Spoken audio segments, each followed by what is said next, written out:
¿Qué tal? Buenas noches, tengan todos bienvenidos. Esto es FETV Diario, una manera diferente de mantenerse informado para hoy jueves 26 de julio de 2018. ¿Qué tal, Adaluz? ¿Qué tal, Lourdes? ¿Qué tal, amigos televidentes? Muy buenas noches, gracias por acompañarnos. Queremos también extender un cordial saludo a todos los que nos sintonizan a través de los 94.1 de Radio Hogar. Gracias por acompañarnos, vamos de inmediato con los titulares.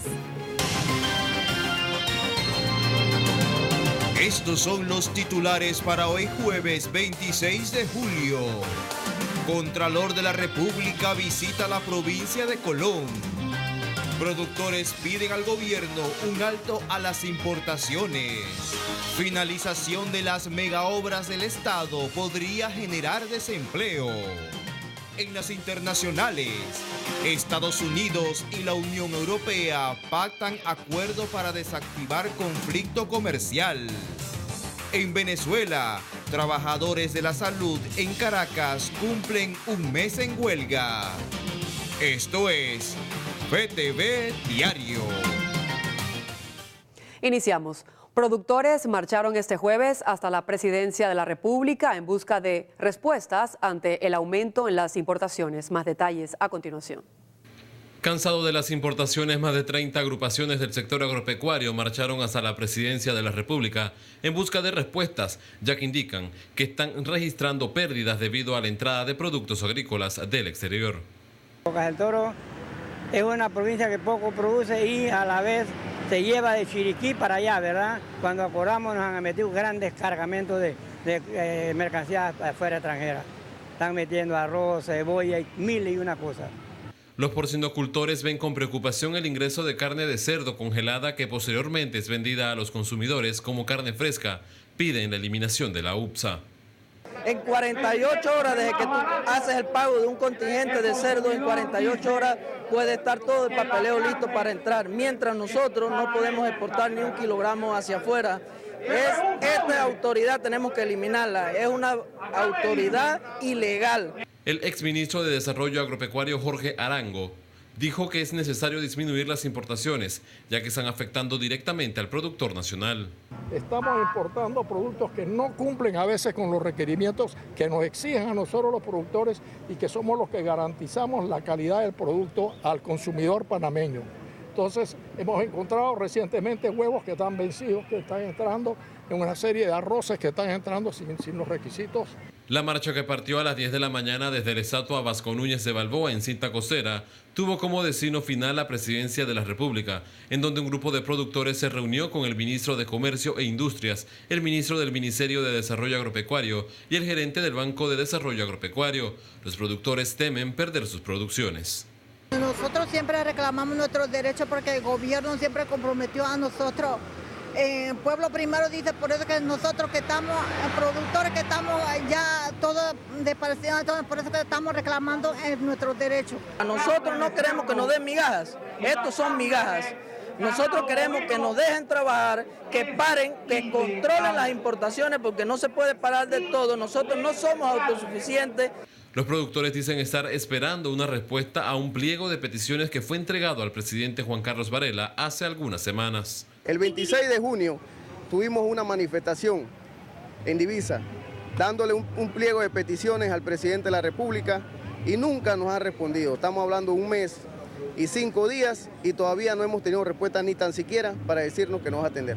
La marcha que realizaron los productores generó un gran congestionamiento vehicular en la avenida Balboa. Cabe destacar que los productores no descartan tomar otras medidas de fuerza de no recibir respuesta de las autoridades. Con cámara de Gary Acosta, Ramsés Betancourt, FETV Diario. Y en otro tema, el Contralor de la República, Federico Humbert, realizó un recorrido por los proyectos que se realizan en la provincia de Colón. El fiscalizador de los recursos del Estado resaltó el atraso en los trabajos de la renovación urbana y del Hospital de la Costa Atlántica. El Hospital de Colón es probablemente el tema que más me preocupa y entristece. Como ustedes saben, la Contraloría ha estado visitando, yo personalmente he estado visitando el proyecto y para mí es inaceptable los avances tan limitados que ha tenido en estos últimos 2 años. Nuestros ingenieros, nuevamente, como les dije, están haciendo una revisión y, como dije anteriormente en otras entrevistas, hay que evaluar que el Estado siempre está garantizado los proyectos a través de fianzas que existen de compañías aseguradoras para garantizar que los proyectos se cumplan. Y en otro asunto, padres de familia y docentes apuestan por cambios en el sistema educativo para evitar el incremento en las cifras de deserción escolar. Eliminar la deserción escolar en Panamá es uno de los objetivos que tiene el Ministerio de Educación. Sin embargo, según recientes informes de medios impresos, en los últimos 3 años más de 100.000 jóvenes han abandonado las aulas de clases. Una de las razones, según Karina Herrera de la Confederación de Padres de Familia, es que las carreras en los colegios oficiales del país no son atractivas para los estudiantes. Las materias no son atractivas, la oferta educativa no es atractiva para ellos, o sienten que no están preparados para lo que están dando, no les gusta, y entonces deciden mejor alejarse porque lo que encuentran en la calle es más fácil, es más rentable, encuentran dinero más afuera, más rápido. Con eso concuerda el dirigente magisterial Diógenes Sánchez, ya que señala que se deben hacer cambios en el modo de enseñanza en las escuelas. Los gustos de los muchachos son ahora diferentes. Creo que el docente tiene que hacer un esfuerzo porque tiene que competir también con las tecnologías de la información como los celulares, la televisión, otro tipo de distractivos. Hemos dicho que el celular ha ido reemplazando a los libros, los internet café han ido reemplazando a las bibliotecas y el docente tiene que adaptarse a esos nuevos cambios que ha introducido la tecnología. Según informes, en el 2015 desertaron 20.367 alumnos. En el 2016 fueron 38.514, mientras que en el 2017 se contabilizaron 37.273 estudiantes que decidieron abandonar las aulas de clases. Creo que el padre de familia también tiene que ver esto. Lamentablemente la Constitución política solamente obliga al padre de familia hasta mandar a su hijo hasta el 9º grado. La Constitución debiera obligar al padre de familia hasta el 12º grado o 6º año como lo conocemos. Desde la administración del expresidente Ricardo Martinelli se implementó la beca universal, que entre sus objetivos está combatir la deserción escolar. ¿Pero se ha logrado ese objetivo? Hemos sentido que el subsidio más bien le hemos puesto un precio a nuestros hijos y lo hemos, me perdonarán el término, de ponerlos mediocres, porque con un 3 pasas igual que con un 5, con un 3 recibes la beca al igual que con un 5. Y nos hemos olvidado de la excelencia educativa. Con cámara de Gary Acosta, Ramsés Betancur, FTV Diario. El gobierno nacional enfrenta una batalla contra el tiempo para culminar sus grandes proyectos. Veamos por qué. Y con ello miles de trabajadores podrían quedar a la deriva, un tema de gran preocupación, pues esto incrementaría el nivel de desempleo. Para la dirigencia sindical, esto se pudiese evitar si se planificara proyectos de desarrollos a futuro y que los mismos permeen en la población. Cuando un gobernante quiere hacer una obra, automáticamente la hace, pero no tiene ninguna incidencia o no hay un estudio de factibilidad si el proyecto que se va a hacer o la inversión que se haga va a tener un futuro o va a regresar hacia la población para un bienestar. La prueba está que aquí se construyeron 2 aeropuertos, que le llaman siempre los aeropuertos de los gallinazos, porque solamente aterrizan los gallinazos, que es el aeropuerto de Río Hato y el aeropuerto de Colón, donde se gastaron más de $500 millones en esos 2 aeropuertos y no tienen ningún beneficio para el país. Opinión que coincide con el economista Yersa Joseph, quien expresa que no existe en el país un plan nacional que indique cuál es la ruta hacia el desarrollo. No existe un plan, no existe un camino, no existe políticas de Estado. Entonces, ante esa situación, la población se ve huérfana de una planificación, se ve huérfana de hacia dónde iremos. Estamos dando tumbos, cada gobierno trae su proyecto, echa para atrás el del otro, impulsa el de él, y al final el panameño está como la procesión de Portobelo. Para el economista estamos presentando una desaceleración y la situación se puede complicar aún más con el desempleo de más de 4.000 trabajadores que actualmente se mantienen activos, productos de la obra de Estado. Panamá creció del 2007 a 2017 de manera importante, hubo empleo, pero la desaceleración en parte se da por 2 cosas. Entre una de esas, la afectación que han sufrido en términos generales los productores del agro.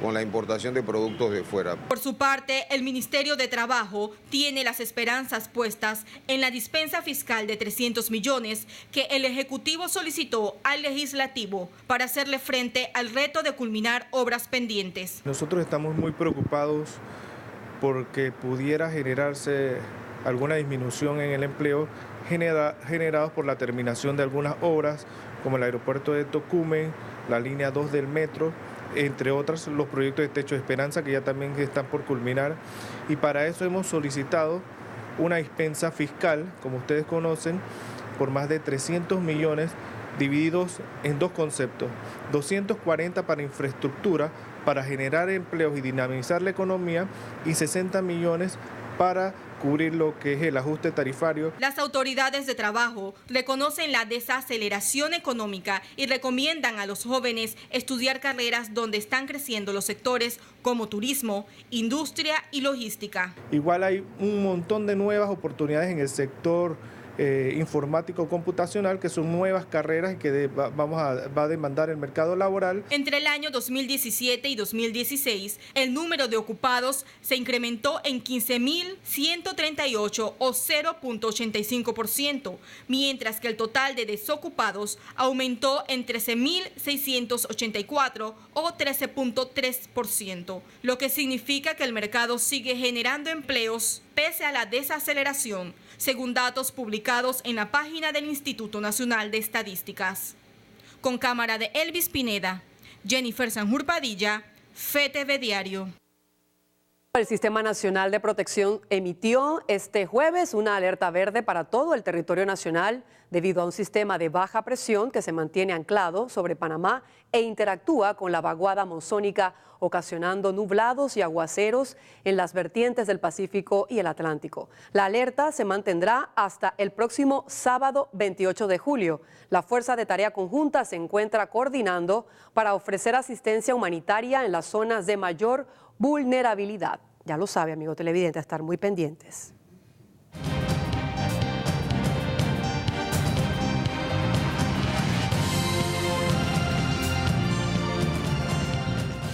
Y ya se encuentra con nosotros el profesor Edwin Cabrera y en su primer análisis nos hablará sobre la protesta de los productores y que entre sus peticiones exigen un alto a la importación. Buenas noches, profesor. Bienvenido. Buenas noches, Lourdes. Buenas noches, Ada. Buenas noches, amigos televidentes. Efectivamente, hoy ocurrió una vez más una demostración, una manifestación, una protesta de panameños y panameñas que son parte del sector agropecuario.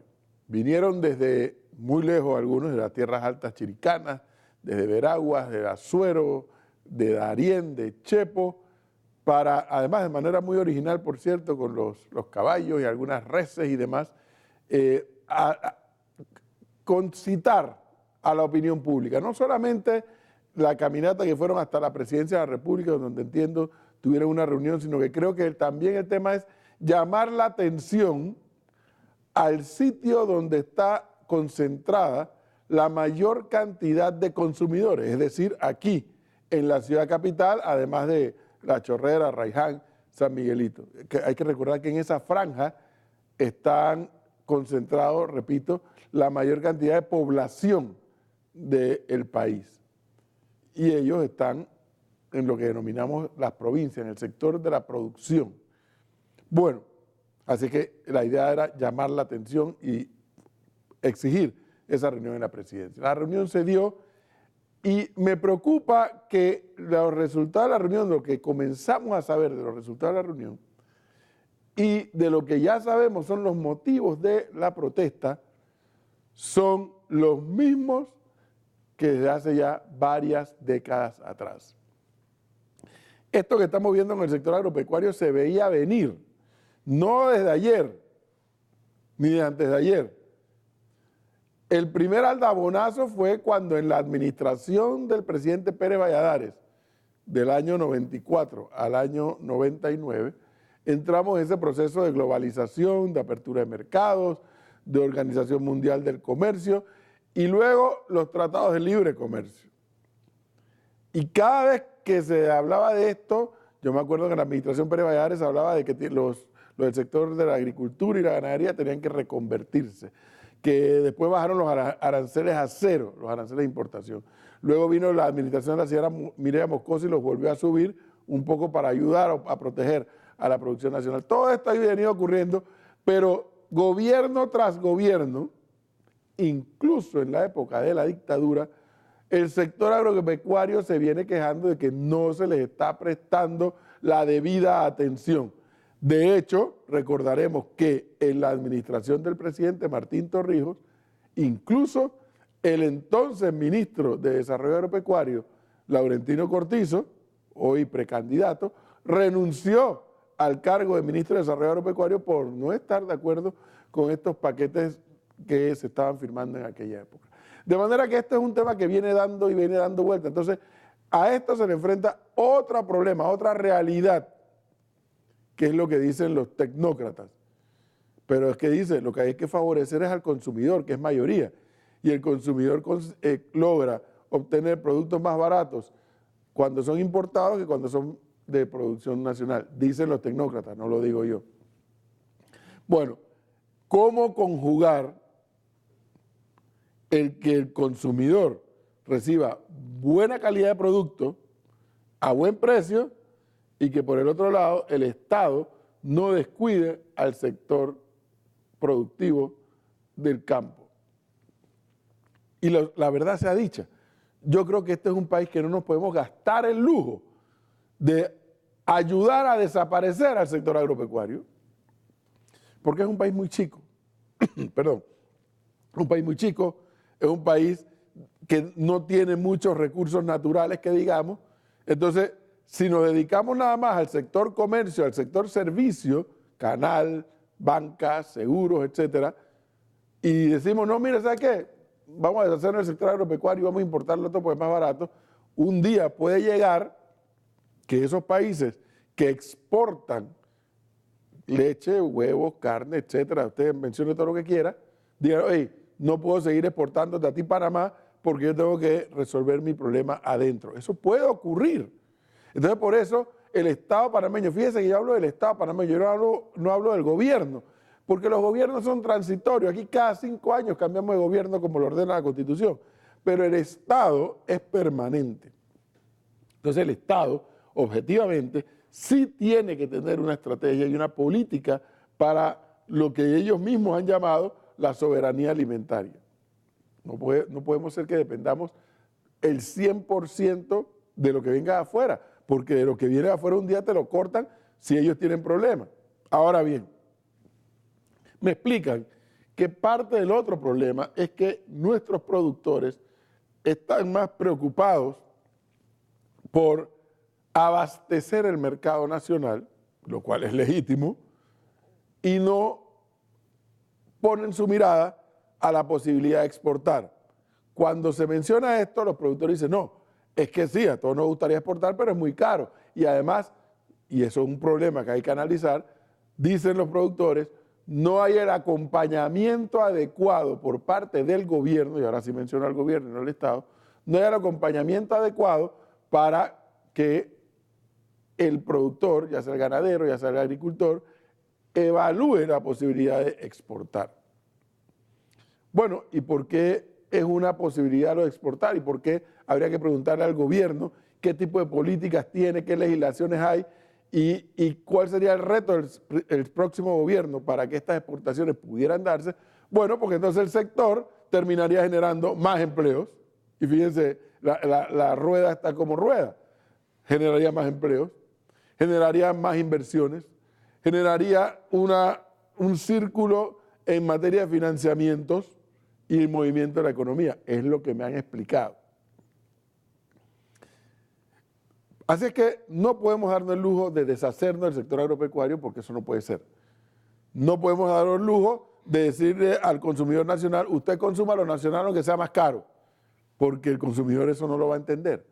Entonces necesitamos que todas las mentes, la gente que sabe de esto, todos estos productores que estuvieron allí manifestándose, los burócratas en el Ministerio de Desarrollo Agropecuario, en el Banco de Desarrollo Agropecuario y demás, se sienten de una vez por todas y traten de elaborar un plan que trascienda al gobierno, de hecho este gobierno nada más le quedan 11 meses, que trascienda al gobierno y que haya el compromiso de que quien gane las elecciones en mayo de 2019 le dé seguimiento a lo que pudiera salir o que pudieran dar las bases del producto de estas reuniones de hoy.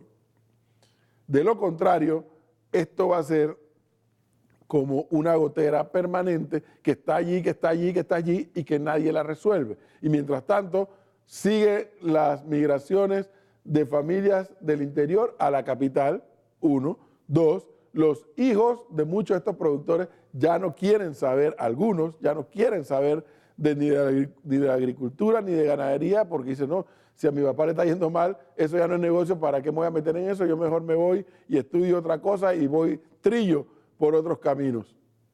Cuando no debiera ser así. Lo que debiera ocurrir es que las nuevas generaciones impulsan a sus padres a invertir en tecnología o cuando ellos heredan esa tierra, heredan esos ganados, meterse en la tecnología moderna que efectivamente existe.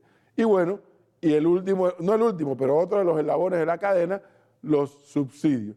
No puede ser que un país como Estados Unidos proteja a sus productores, incluso con el que más oigo es el pollo que nos mandan acá, y nosotros no tengamos un mínimo de protección a los nuestros.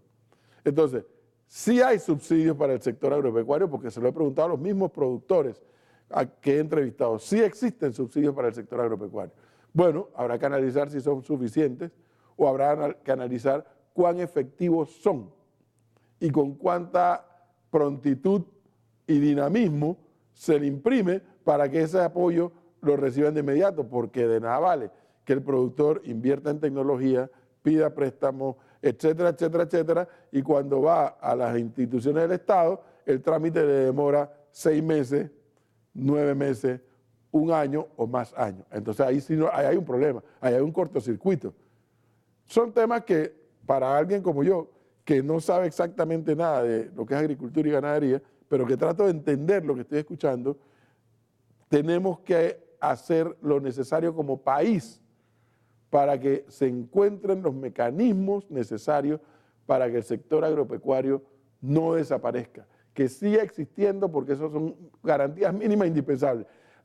Los mismos productores me han reconocido a pregunta hecha que si el gobierno mañana dice 0 importación, ellos no están en condiciones de abastecer el mercado local. Y por eso tiene que haber importaciones. El problema es que las importaciones se le permiten a los importadores cuando ellos están trayendo sus productos a los mercados. Entonces eso no puede ser. Ahí genera otro cortocircuito. Pero usted sabe algo más. El gran signo de interrogación, que ni siquiera los del sector agropecuario a veces lo quieren decir. Bueno, y después de todo, ¿quiénes son estos importadores? Hay unos que se conocen, sí, que los señores de la cadena de supermercados Rey, creo que Tagarópulos, algo así, Ricamar, que es de donde está la familia Martinelli, Empresas Gago y muchos otros que son importadores de toda la vida. Pero es que parece que el jueguecito es que a cada rato aparecen nuevos importadores. Y parece que algunos del sector agropecuario panameños también son importadores. Esos son elementos o detalles que generan chispa, que generan cortocircuito en el canal de comunicación. Ojalá lo puedan analizar, lo puedan debatir con la debida transparencia y la debida profundidad para asegurarnos a los panameños que el sector agropecuario seguirá existiendo, que seguirá llegando producto importado también de buena calidad, a buen precio, y que al final entonces el consumidor tenga derecho a escoger, pero siempre teniendo la garantía que nuestro sector agropecuario va a seguir produciendo. Espero que las mentes puedan ser iluminadas y llegar a una conclusión que nos las presenten a los panameños entonces. Continuamos con más información. En el segundo bloque tenemos que hablar de política. Surgen candidaturas que, aunque se mencionaban, parece que ya mañana se van a formalizar. De eso vamos a hablar en el segundo bloque. Gracias, profesor. Estaremos muy pendientes a este segundo análisis. Esto será más adelante, ya lo sabe, amigo televidente. Por el momento, ¿qué le parece si repasamos y nos ponemos al día con las notas internacionales?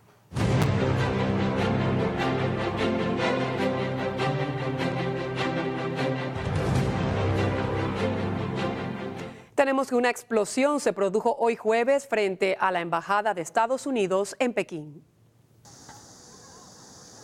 Momentos de tensión se vivieron el jueves frente a la Embajada de Estados Unidos en Pekín cuando un hombre intentó encender un pequeño artefacto explosivo que estalló. El hombre, de 26 años y oriundo de la región autónoma de Mongolia Interior, resultó herido pero está fuera de peligro, indicó un comunicado de la policía china. La explosión no causó otras víctimas. Tuvo lugar cerca del sitio donde los ciudadanos chinos hacen la fila para tramitar la visa a la embajada estadounidense. El área diplomática donde ocurrió el incidente está a las afueras de Pekín, donde hay varias embajadas, incluidas las de India e Israel. Estados Unidos y la Unión Europea pactaron un acuerdo para desactivar su conflicto comercial. El presidente de Estados Unidos, Donald Trump, se reunió el miércoles en la Casa Blanca con el jefe de la Comisión Europea, Jean-Claude Juncker. Ambos líderes anunciaron un acuerdo para desactivar el conflicto comercial entre Washington y Bruselas, que se tradujo en aranceles recíprocos.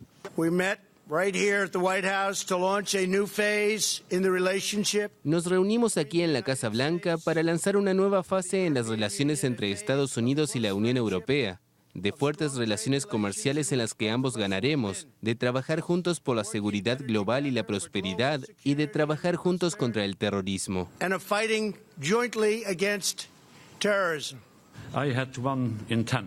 Tenía una intención y era llegar hoy a un acuerdo, y hoy llegamos a un acuerdo. Trump afirmó que ambas partes quieren llegar a instaurar tarifa cero en el comercio bilateral, salvo en automóviles. El mandatario estadounidense dijo que el bloque europeo aumentará inmediatamente sus compras de soja y prometió revisar los aranceles que le impuso al acero y el aluminio importados de Europa. Y por otro lado, a pesar de las amenazas del presidente Donald Trump, los gobiernos de México y Canadá defienden el Tratado de Libre Comercio conocido como TELECAN. México y Canadá defendieron el miércoles la modernización del Tratado de Libre Comercio de América del Norte y sostuvieron que debe mantenerse trilateral. El presidente de Estados Unidos, Donald Trump, ha amenazado con romper el acuerdo y reemplazarlo por pactos bilaterales. Canadá cree en el comercio y sabemos que todos los socios se benefician de mejorar el comercio. Sabemos que modernizar el TELECAN es del interés de los 3 países del TELECAN. Y hemos trabajado casi por un año en la modernización del TELECAN y hemos hecho un progreso significativo. La canciller de Canadá, Chrystia Freeland, se reunió con el presidente mexicano Enrique Peña Nieto, quien enfatizó la importancia de continuar una renegociación constructiva e integral del TELECAN en corto plazo. Freeland y el canciller de México, Luis Videgaray, también se reunieron en la capital mexicana.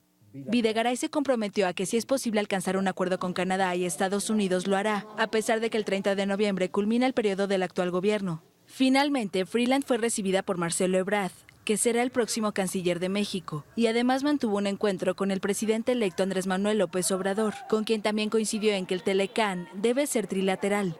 Trump envió una carta a López Obrador en que urgió a hacer más rápido el proceso de renegociación del pacto comercial y sentenció que de no hacerlo elegirá un camino muy distinto al presente que sería mucho más redituable para Estados Unidos y sus contribuyentes. Vamos a continuar nuestro recorrido por el mundo y pasamos a Honduras, donde estudiantes universitarios que apoyan la huelga de transportistas que exigen una disminución en el costo del combustible fueron reprimidos por miembros de la Policía Nacional. Cientos de policías reprimieron con gas lacrimógeno a unos 500 estudiantes en Honduras que el miércoles bloqueaban un bulevar de la capital. Los estudiantes de la Universidad Nacional, algunos encapuchados, lanzaron piedras y palos a los agentes en una batalla que duró casi 3 horas. Los jóvenes habían hecho una barrera con rocas y neumáticos encendidos en solidaridad con los transportistas que demandan una rebaja en el precio de los combustibles. El Consejo Nacional de Transporte, con más de 100,000 afiliados, negocia una rebaja cercana al 25% en el precio del galón de combustible. La Organización de Transportistas emitió un comunicado el miércoles, en el que advirtió que se reserva el derecho de continuar con la lucha a través de bloqueos como los de la semana pasada, en desacuerdo con la última propuesta del gobierno. Y nos vamos hasta Venezuela, donde trabajadores de la salud de la ciudad de Caracas cumplieron un mes de huelga. Piden un aumento de sueldo e insumos para los hospitales. Decenas de trabajadores de la salud se manifestaron el miércoles en Caracas para pedir mejoras salariales y el apoyo del episcopado venezolano, donde entregaron un documento dirigido a los obispos. Hoy cumplimos un mes ya, vamos a hacerte una tortica porque ya cumplimos un mes en sector salud de paro. Por remuneraciones para el sector salud, el personal y por insumos en nuestros hospitales. La iglesia reafirmó su voluntad de escucharlos y asistir a los hospitales para constatar la situación. El paro intermitente en los hospitales públicos inició el 25 de junio, pero hace un mes el gobierno solo les mandó una caja de comida. Varios trabajadores aseguraron ganar el ingreso mínimo de $1,5 mensuales a la tasa del mercado negro, que apenas alcanza para comprar un kilo de pollo. Según el Fondo Monetario Internacional, la inflación en Venezuela llegará a 1.000.000% este año. Tengo que trabajar de estilista, sacando cejas, para poder ganar un sustento extra, ya que el sueldo del hospital a mí no me alcanza para nada. No tengo pasta de dientes, tengo que cepillarme con sal. La debacle económica ha provocado además una fuga de profesionales. Solo en Caracas se calcula que en 2017 emigraron 3.000 enfermeros de hospitales públicos.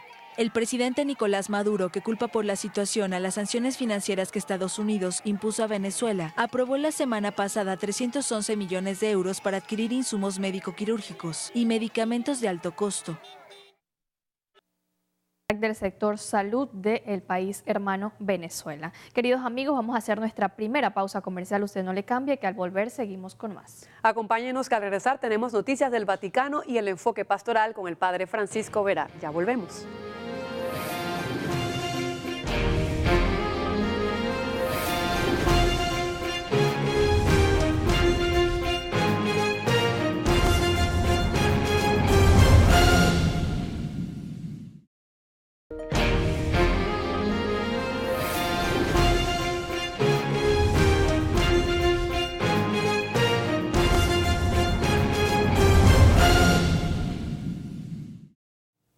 Estamos de regreso, amigos televidentes, con más de FETV Diario. Gracias por acompañarnos. Nosotros vamos a pasar de inmediato con la información eclesial.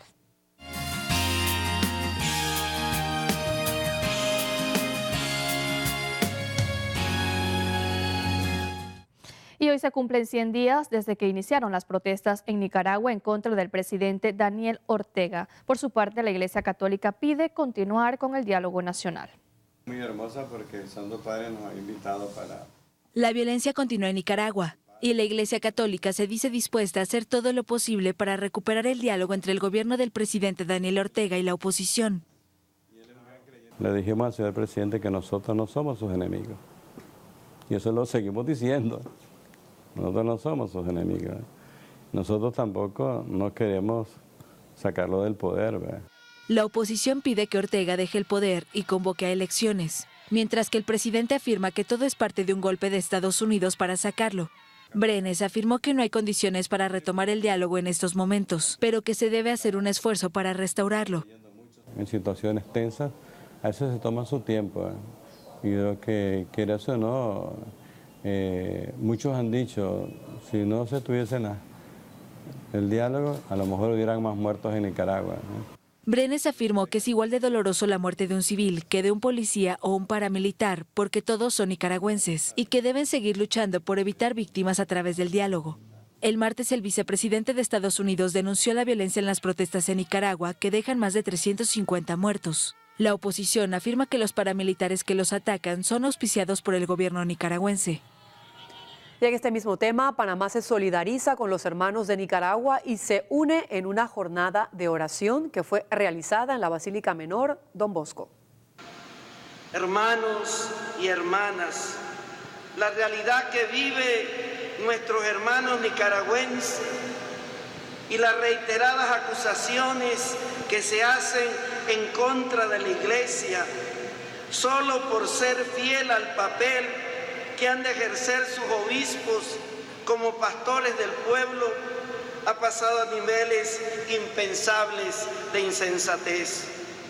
Lo sorprendente, lo contradictorio, es que toda esa ira y violencia la genera un gobierno que luchó por liberar a Nicaragua de un régimen dictatorial y que ahora queda imitando las mismas prácticas del antiguo dictador.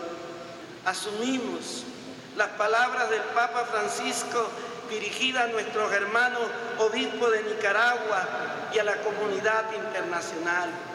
Nicaragua necesita del diálogo, pero antes de todo necesita que las fuerzas represivas cesen de matar, especialmente a los jóvenes. Esto es inaceptable. Nicaragua necesita paz. Hoy la Iglesia Católica celebra la memoria litúrgica de los santos Joaquín y Ana, papás de la Virgen María y abuelos de Jesús. El Papa Francisco recordó a través de un tuit la importancia de los abuelos. Los abuelos son un testimonio en la familia. Por favor, cuiden de los abuelos, ámenlo, hagan que hablen con los niños. Es el tuit del Papa Francisco hoy, que escribió a través de su cuenta oficial Pontifex_ES. Efectivamente, el Santo Padre, a través de su catequesis, ha hablado en numerosas ocasiones de la importancia que juegan los abuelos en nuestra vida y en el mundo. Incluso en el último video del Papa de 2017, su intención de oración fue dedicada a los ancianos. Un pueblo que no cuida a los abuelos y no los trata bien es un pueblo que no tiene futuro, dijo el Papa en el video, pues es a ellos, a los ancianos, a quienes se les ha confiado transmitir la experiencia de la vida, la historia de una familia, de una comunidad, de un pueblo. Así es, y la Iglesia panameña también celebró a los abuelos en su día en una misa presidida por el arzobispo de Panamá, Monseñor José Domingo Ulloa, en la parroquia de Santa Ana. Veamos. Y también hoy hay que ser agradecido porque este 26 de julio, fiesta de San Joaquín y Santa Ana, podemos también convertirla en la fiesta del agradecimiento a los mayores y de agradecimiento a los abuelos. Por eso hoy podemos decir gracias a nuestros abuelos, vinieron a la vida nuestros padres. Gracias a Joaquín y a Ana nació María y de María nos ha nacido a nosotros la salvación.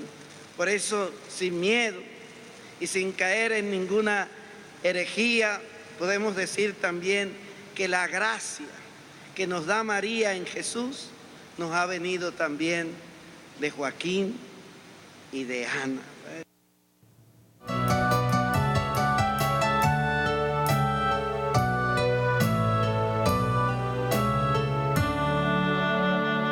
Y el Padre Francisco Verar ya se encuentra con nosotros. En esta oportunidad nos hablará sobre la crisis en Nicaragua, que hoy llega a 100 días y más de 300 muertos. Buenas noches, Padre. Buenas noches, amables amigos fetevidentes. Iniciamos este enfoque pastoral felicitando a todos los abuelos y a todos los amigos, amigas de la tercera edad, por ser hoy el día de los abuelitos biológicos de nuestro Señor Jesucristo, los padres de la Santísima Virgen María, San Joaquín y Santa Ana. Amigos, hoy se cumplen 100 días de las primeras manifestaciones del pueblo de Nicaragua ante el gobierno de Daniel Ortega. En estos 100 días las cosas van de mal en peor. Ya se habla en noticias internacionales de 426 muertos, más de 1000 desaparecidos o encarcelados, que no se sabe a ciencia cierta dónde están. Muchos heridos, familias en duelo. Ante todo esto, ayer se hizo una jornada de oración presidida por nuestro arzobispo, Monseñor José Domingo Ulloa, y se ha convocado una marcha el próximo sábado en Nicaragua de apoyo a los obispos y a los sacerdotes, al clero de Nicaragua, porque el señor Daniel Ortega ha acusado a la Iglesia católica como una iglesia golpista y ha ofendido con estas palabras al pueblo católico de Nicaragua. La situación continúa y esta semana Por ejemplo, en el día de ayer, algunas iglesias fueron un foco de violencias, rompieron con ametralladora los cristales, la iglesia de María Magdalena, la iglesia de Santiago, la iglesia de la Divina Misericordia todavía está sitiada y amenazada. La situación es complicada, queridos amigos. Yo pienso que nosotros debemos orar, lo repito, no debemos dejar de orar en nuestras liturgias, en el rosario, la adoración al Santísimo por la amada República de Nicaragua. El señor Daniel Ortega recientemente ha dicho que él no se va a ir del poder, no va a dejar el poder hasta el 2021. Internacionalmente le han pedido a él que acoja la petición del obispo y de la iglesia que adelante las elecciones para evitar un derramamiento de sangre o continuar en este derramamiento de sangre. La situación es complicada, es difícil, es preocupante para todos nosotros. Recordemos que se ha pensado que haya un corredor desde Estados Unidos hasta Panamá con ocasión de la Jornada Mundial de la Juventud. ¿Qué pasará si esto sigue así? Obviamente afectaría nuestra Jornada Mundial de la Juventud en cuanto a la asistencia de muchos que habían soñado venir y seguramente tendrían que desistir de la idea. Ojalá esto se solucione de aquí a 5 o 6 meses que nos quedan para nuestra Jornada Mundial de la Juventud. Por otro lado, ha salido en alguna noticia de que en Tonosí hay una nueva muerte a causa del antivirus y se ha suspendido también esa región como parte de la acogida a jóvenes de la Jornada Mundial de la Juventud en la prejornada. Bueno, son realidades que estamos viviendo. Por eso yo siempre digo, la Jornada Mundial de la Juventud tiene que ser acompañada de una oración continua, no solamente el día 22. Debemos estar rezando el rosario todos los días por nuestra Jornada Mundial de la Juventud, todos los días, como la liturgia de las horas, nuestras horas santas y sobre todo en la intención de la Eucaristía. Queridos amigos, es todo por hoy. Los espero el día de mañana. Dios los bendiga.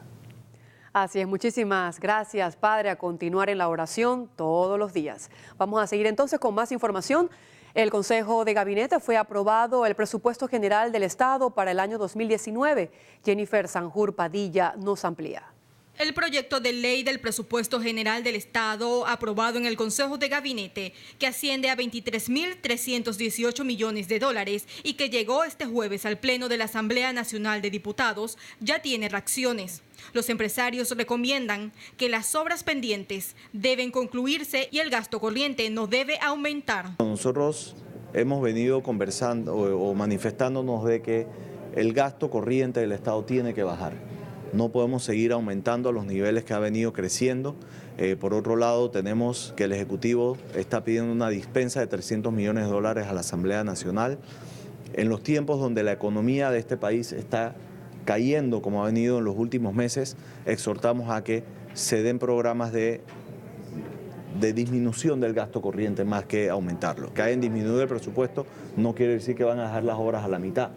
Nosotros confiamos de que todas estas obras que están caminando cumplan con sus términos, cumplan con los pagos y se terminen a satisfacción. El nuevo presupuesto tiene una disminución de 549 millones en comparación al del año 2018 y fue elaborado en base a una proyección de crecimiento real de 5.9% del Producto Interno Bruto. El economista Rolando Gordón califica como bueno el presupuesto, pero le preocupa que no sea suficiente para lo que se contempla, ya que fue elaborado en base a una proyección de crecimiento irreal.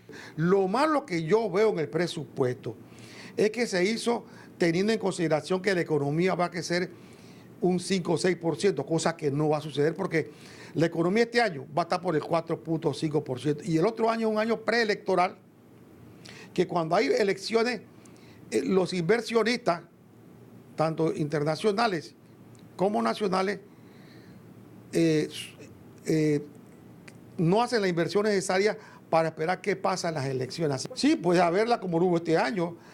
Lo más probable es que si no se recoge lo que se está planificando, tengan que hacer recortes o presupuestos o pedirle otra dispensa al Estado, que ya no tendría que pedirle el gobierno, sino un nuevo gobierno. O sea, es normal que al final, no es normal, pero se da la situación de que puede ser que no se recojan los ingresos que el Estado cree que va a recoger. Dentro del presupuesto se tiene contemplado la inversión de obras públicas como el Metro de Panamá, el cuarto puente sobre el canal, Techo de Esperanza, renovación urbana de Colón, saneamiento de la bahía, proyectos de agua potable y alcantarillados, construcción de hospitales y policlínicas en la provincia de Colón, Darién, Veraguas, Chiriquí, Los Santos, entre otras. Con relación al sector público no financiero, el presupuesto asciende a 18.994 millones de balboas para el año 2019, lo que representa un incremento de 903 millones de balboas en comparación a la vigencia fiscal 2018.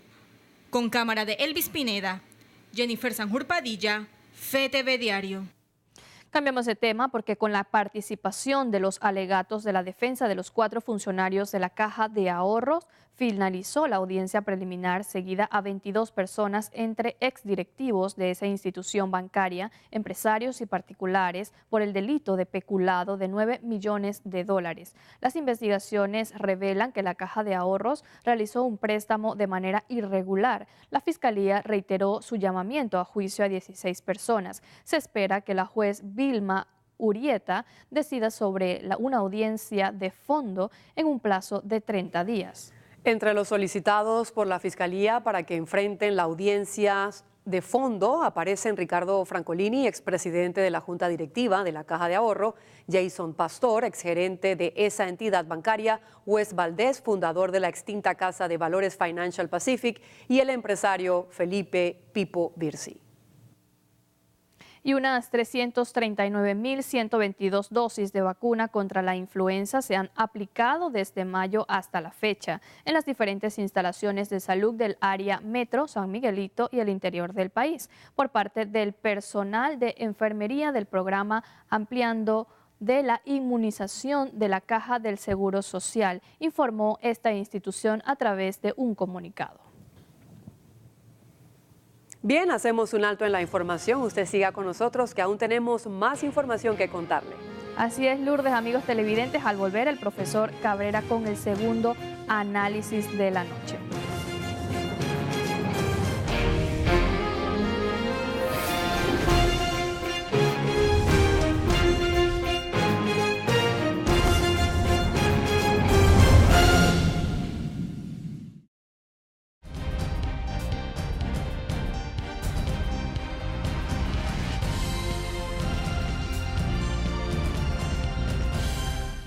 De regreso, amigos televidentes. Oiga, se anuncia que para mañana el expresidente de la República, Ricardo Martinelli, podría anunciar a través de su vocero, Luis Eduardo Camacho, la postulación. Ahora hay una confusión, por lo menos en las redes está planteada la confusión, si va a ser candidato a alcalde o si va a ser candidato a diputado en el circuito 8-8, obviamente por el Partido Cambio Democrático.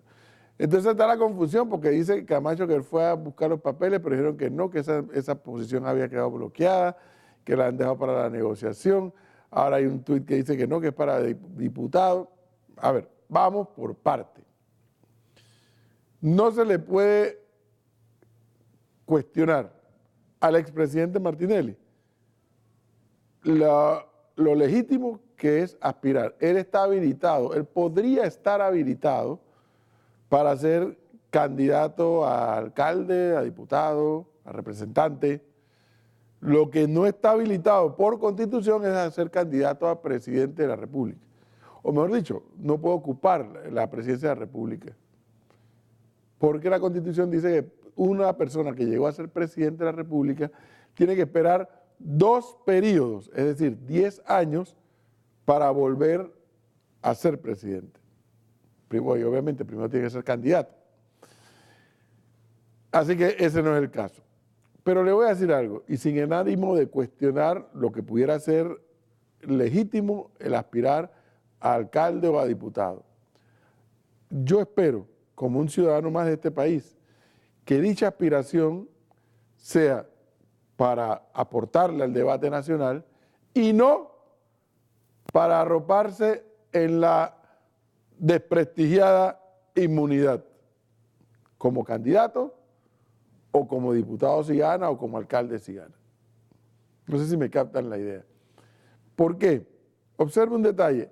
La semana pasada, cuando circuló la especie, que además algunos la confirmaron, que se estaban dando negociaciones entre los querellantes y el señor Martinelli, a pesar de que Martinelli decía que él no iba a llegar a un acuerdo de pena, luego salieron algunos que dijeron sí hubo reunión entre querellantes y abogados.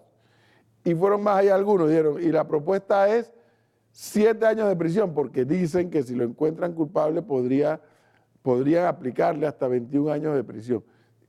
Pero eso no tiene que ser forzosamente ese número, puede ser menos.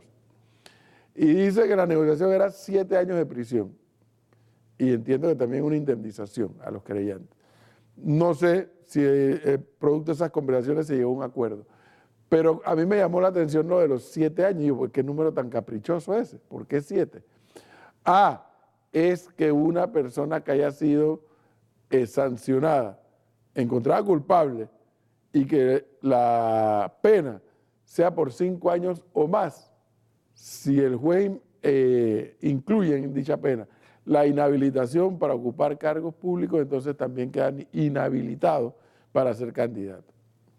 Pero igual eso no se puede saber hasta el momento que el juicio termine y se determine entonces si el señor Martinelli es culpable o es inocente. Así que eso está en punto suspensivo.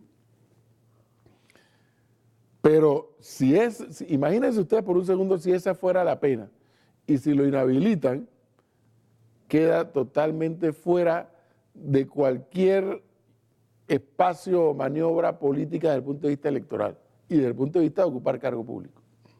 Si ese fuera el caso. Y por eso yo reitero, sin cuestionar el legítimo derecho que tiene el expresidente Martinelli a aspirar a un cargo de elección, obviamente que no sea el de presidente, ojalá que sea para aportarle al debate nacional, porque hoy por hoy es un hombre con una experiencia acumulada, 5 años de haber sido presidente. Eso ocurre, el expresidente Álvaro Uribe en Colombia es senador. Después de varios años de haber dejado de ser presidente de Colombia, se postuló, o su partido lo postuló y ganó. Ahí tiene su cargo de senador, que dicho sea de paso, ha amenazado con renunciar porque la Corte Suprema de Justicia le ha ordenado una indagatoria. Y entonces está la amenaza de posibilidad de renuncia. Pero eso es perfectamente posible. De hecho, en otros países, para aprovechar la experiencia del expresidente o de los expresidentes inmediatos, una vez en el cargo pasan a ser senadores o congresistas, o sea, pasan a ser parte del legislativo. Son mecanismos que tienen varios países. Acá no ocurre eso. Acá lo único que ocurre con el expresidente inmediato es que pasa a ser miembro del cuestionado Parlacén.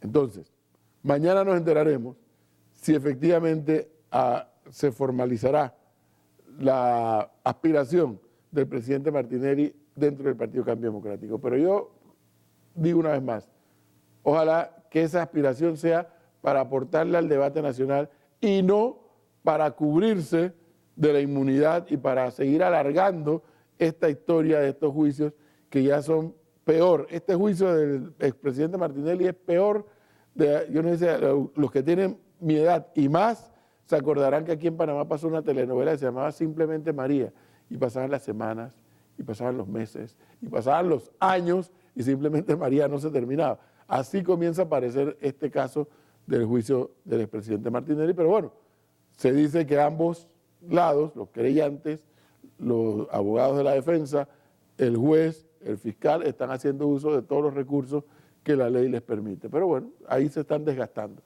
Vamos a esperar a mañana entonces para poder cerrar el círculo de ese análisis, de esa aspiración. Mientras eso ocurre en Cambio Democrático, en el PRD, la próxima semana, cuando inicie el mes de agosto, serán ellos los que comiencen a correr sus 45 días previos a las primarias de dicho partido y entonces estaremos viendo creo que son 16 que se postularon para las primarias a nivel presidencial del partido PRD. El 12 de agosto serán las primarias del Partido Cambio Democrático. En ese partido pues están ebullición la campaña, hubo una declinación del señor Francolini en favor del señor Rux. El señor Mulino ha dicho que eso ni le da ni frío ni calor porque él siente que su campaña avanza para conseguir el triunfo. Esa es la dinámica democrática entre los partidos a la cual nosotros le estaremos prestando atención aquí en FTV Diario. Continuamos con más información.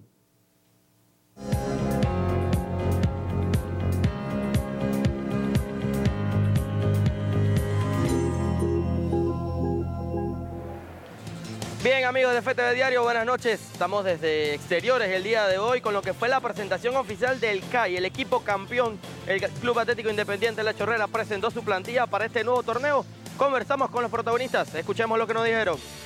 Bueno, sí, importante, la Junta Directiva pues hemos traído 6 refuerzos, mantenemos la base del equipo y pues aspiramos, como hemos dicho en la conferencia de prensa, a pelear nuevamente por un título en la LPF, ¿no?